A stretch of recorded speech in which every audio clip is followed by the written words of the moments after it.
Modern SaaS teams have everything they can imagine for the work. They have plenty of tools, anything you can buy on the market for their needs.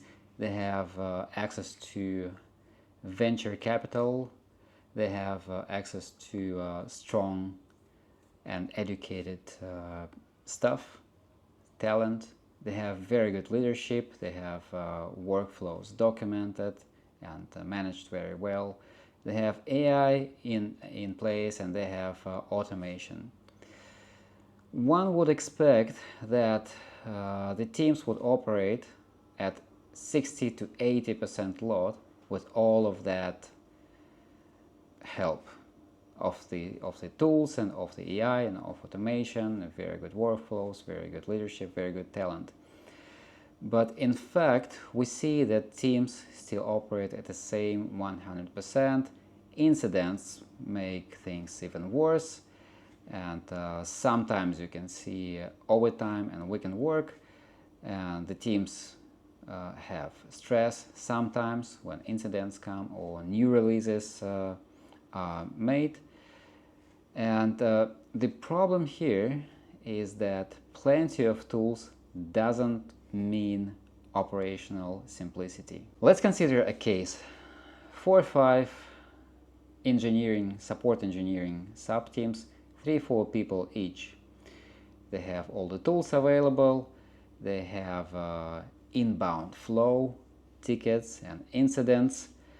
They have automation attempts, but still they are not structural.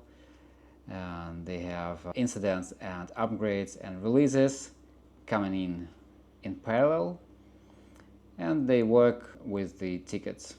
System looks healthy from outside, but from the inside people see constant pressure. What are the observable symptoms of structural friction?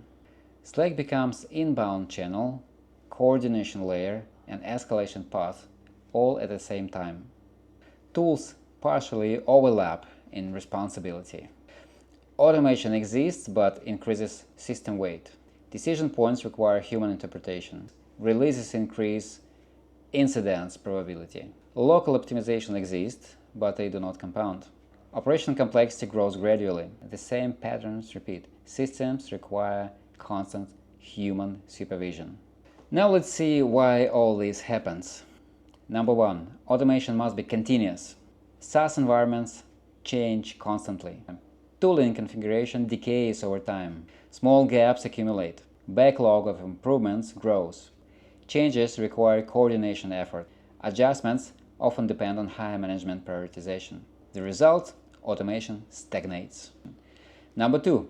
External dependency friction. Engineering ships quickly. Documentation lags behind. Edge cases undocumented. Support absorbs ambiguity. Process assumptions diverge from reality. Alignment cycles slow down improvements. Result: support teams compensate for system gaps manually. Number 3. Firefighting prevents system improvement. Incidents consume attention bandwidth. Reactive work displaces structural work. Improvement initiatives are fragmented, and there's no uninterrupted window for architectural changes. Operational load prevents structural evolution. Number 4. Limited engineering visibility depth. Support engineers deeply understand product behavior, but not always underlying system architecture. Hidden constraints remain opaque. Tooling interaction are only partially understood. Some optimization paths are often invisible without software engineering perspective. The result: known pain points are without clear execution paths. Now let's consider the typical situation before improvement intervention.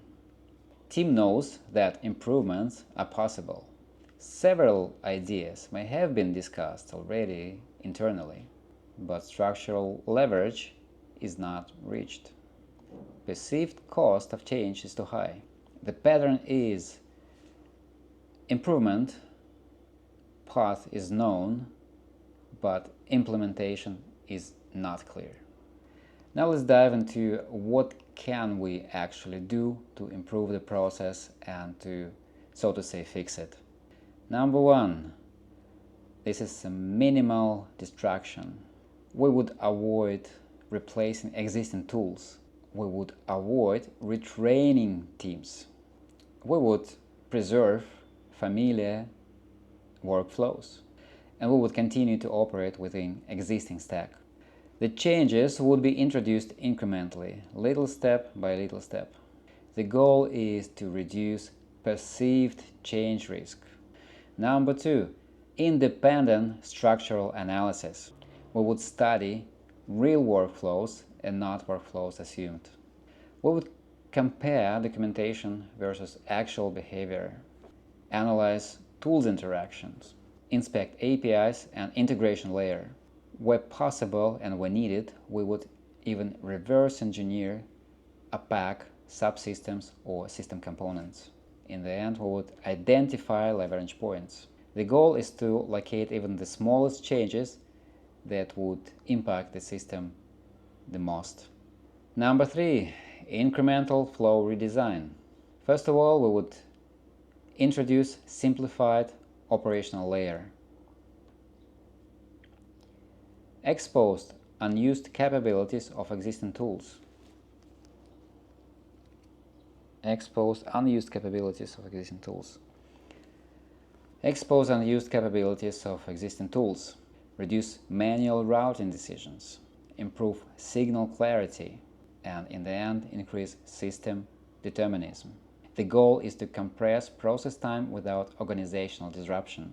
Now let's dive into what type of changes can be applied. We can reduce interpretation steps. We can stabilize handoffs. The next is clarify ownership signals. Remove redundant synchronization loops. Align tooling behavior with real pattern workflow. Last but not least, improve or introduce new GUIs. The effect we're after, systems become easier to operate. Now let's look at the results pattern. Let's see how they look like. First of all, process time compresses. Next, cognitive load decreases. Incidents become easier to control. Releases stop amplifying chaos. Team regains operational margin. Improvements compound faster. Local optimizations start to accumulate. The internal perception is sudden relief. Structural explanation is reduced coordination cost. Let's have a look at the organizational effect.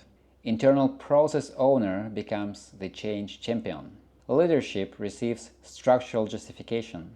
Improvement becomes explainable. Transformation becomes recognized internally. Operational maturity level increases.